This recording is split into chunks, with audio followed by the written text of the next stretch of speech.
Sekolah sebagai corong moderasi beragama. Dalam sebuah kesempatan kunjungan sekaligus membuka kegiatan pembinaan guru dan tenaga kependidikan pada Madrasah Sanawiyah Negeri MTSN, 1 Kolaka, Sabtu tanggal 20 Agustus tahun 2022 silam.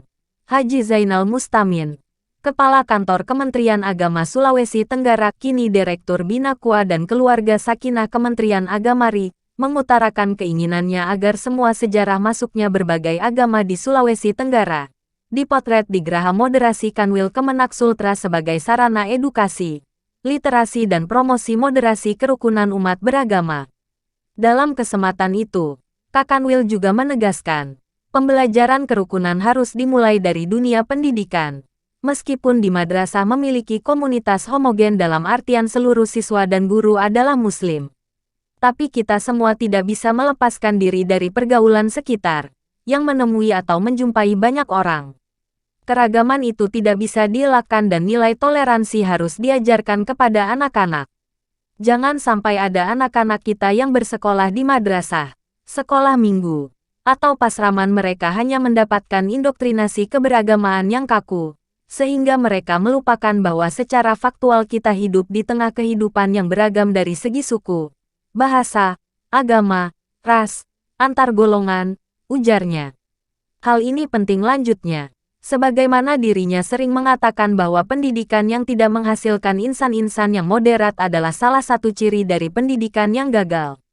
Jadi predikat itu harus menemukan substansi dari anak yang cerdas, saleh tetapi juga moderat. Sebagaimana visi Kementerian Agama, yakni menghasilkan masyarakat yang saleh, moderat, cerdas dan unggul.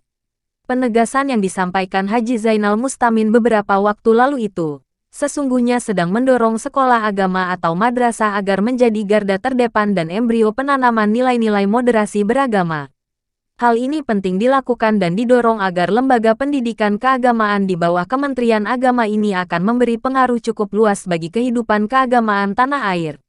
Harapan ini bukan sesuatu yang muluk-muluk. Pendidikan agama yang moderat sejak dini penting dilakukan agar ke depan kita tidak kesulitan lagi membentuk dan mengolah sumber daya terdidik di bidang keagamaan yang akan berkontribusi besar dalam diskursus dan praktik keagamaan moderat di negeri ini.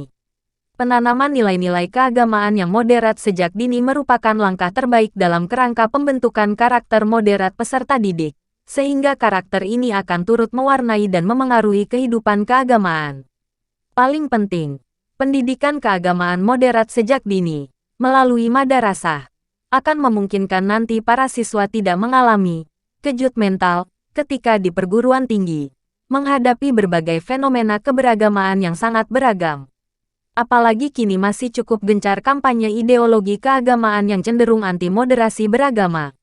Fakta-fakta ini menunjukkan kepada kita bahwa ancaman konservatifisme agama, intoleransi dan radikalisme telah sangat jauh menginfiltrasi dunia pendidikan keagamaan kita. Beranjak dari sini, semua stakeholder pendidikan sejatinya menyadari hal ini lalu bergerak melakukan langkah-langkah strategis memperbaiki citra dunia pendidikan Islam, khususnya madrasah yang telah terlanjur tercebur ke dalam arus yang disebutkan itu. Dengan demikian, langkah strategis ini menjadi dilakukan untuk mengembalikan hitah madrasah sebagai corong pendidikan keagamaan terbaik dan mengedepankan moderasi. Perbaikan citra diri, madrasah adalah ruang tumbuh kembang kerukunan antar umat beragama, dan, bahkan, moderasi beragama yang sangat potensial. Ini penting dilakukan sejak dini sebagai bentuk pertanggungjawaban publik dan sekaligus merespon berbagai rilis intoleransi di sekolah-sekolah agama yang dilakukan berbagai lembaga riset, antara lain, seperti PPIM UIN Jakarta dan Litbang Agama Makassar beberapa waktu lalu. Hasil riset ini sejatinya menarik untuk menelisik lebih dalam apa yang sedang terjadi di salah satu jantung sekolah agama di bawah Kementerian Agama, seraya pada saat bersamaan melakukan kerja-kerja terstruktur dan sistematis menjadikan madrasah sebagai rumah kerukunan antar umat beragama di dunia pendidikan Islam. Beberapa waktu yang lalu, konservatifisme agama dan embro gerakan radikal telah menjangkiti dunia pendidikan kita. Hal terkonfirmasi dalam riset yang dilakukan oleh Briner, 2013 Makruf 2014 dan Tan, 2014. Persemaian intoleransi ini tidak hanya menjangkiti pesantren, Bubalo dan Fili 2005, melainkan juga sekolah-sekolah yang memiliki pemahaman keagamaan yang relatif kurang dibandingkan dengan pesantren Afrianti 2012. Sekolah-sekolah ditengarai menjadi ajang bagi perkembangan ideologi yang, oleh Woodward, disebut neo-wahabisme. Lebih jauh, studi-studi lain semakin menegaskan bahwa intoleransi dan eksklusivisme di sekolah masuk melalui berbagai celah.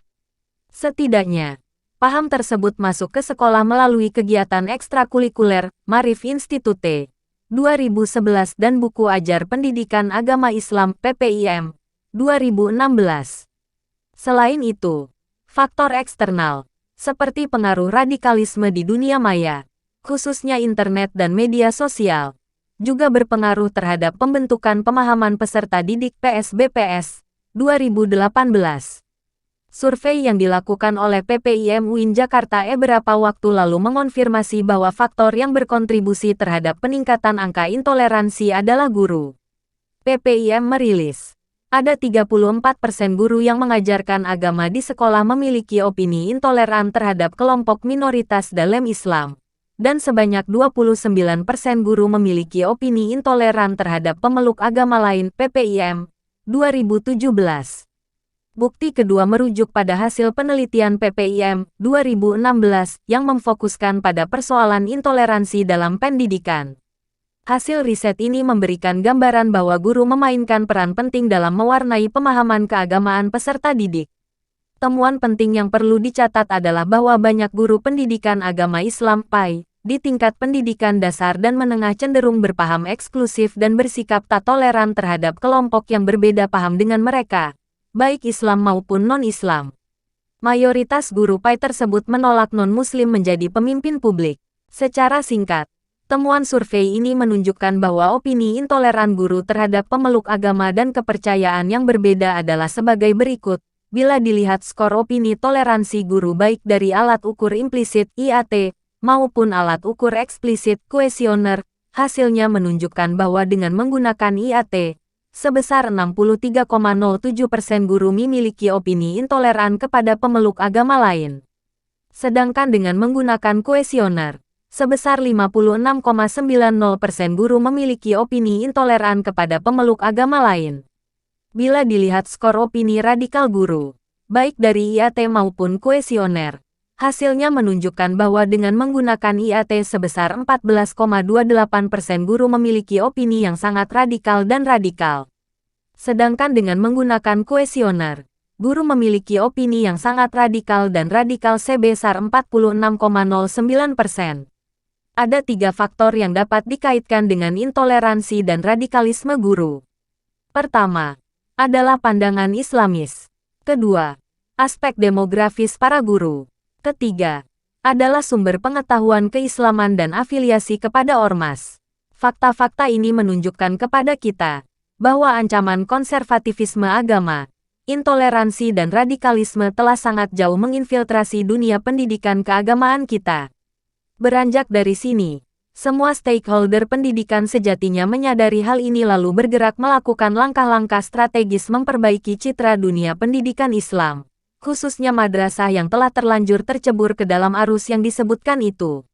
Dengan demikian, langkah strategis ini menjadi dilakukan untuk mengembalikan hitah madrasah sebagai corong pendidikan keagamaan terbaik dan mengedepankan moderasi beragama. Semoga